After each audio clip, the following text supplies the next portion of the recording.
नमस्कार. सरकार नीतीचा समाजावरील परिणाम ह्या विषयातला हा 15वा भाग आहे.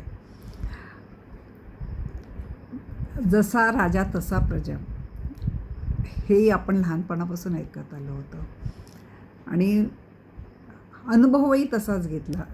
जसे आपले म्हणजे पंतप्रधान बदलत गेले तसे सरकारच्या अनेक नीती आपण बदलत गेल्या. आता इराण, इस्राईल आणि अमेरिका युद्ध पेटलेलं होतं. तर इराणला खूप नुकसान झालं म्हणून काश्मीरमधून सहाय्य निधी काढण्यासाठी सोनं, चांदी, लहान मुलांनी त्यांचं गुल्लक फोडून पैसे जमा केले आणि ते इराणला पाठवणार होते. RBIने नियम हे केलं आणि तो सगळा पैसा गोळा केलेला पैसा परतही देणार नाही असं सांगितलं आणि तो इराणलाही पाठवणार नाही, तो देशकार्यासाठी वापरणार असं निर्णय घेतल्याची बातमी ऐकली आणि मला खरंच आनंद झाला. आपलं आत्ताच थोड्या महिन्यापूर्वी ऑपरेशन सिंदूर झालं.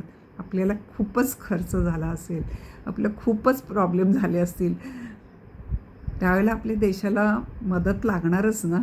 तर हा चुकीचा घेतला का निर्णय? बरोबर घेतला. आणि अशाच पद्धतीने आपल्या देशाच्या हिताचे निर्णय सगळ्या संस्थांनी घेतले. आता हे बँकिंगने घेतलं, अशा सगळ्या संस्थांनी न्यायालय, कायदा, तर आपला देश किती सुधरत जाईल, किती फायदा. आणि आपल्या देशाला सक्षम बनवण्यासाठी असे निर्णय पाहिजेत. मला हे खूप आवडला हा निर्णय. तुम्हाला माझा हा प्रकार मी जे 15 एपिसोड घातले आवडतात का? नक्की मला सांगा. तुम्ही माझं ऐकताय त्याबद्दल मी खूप आभारी आहे.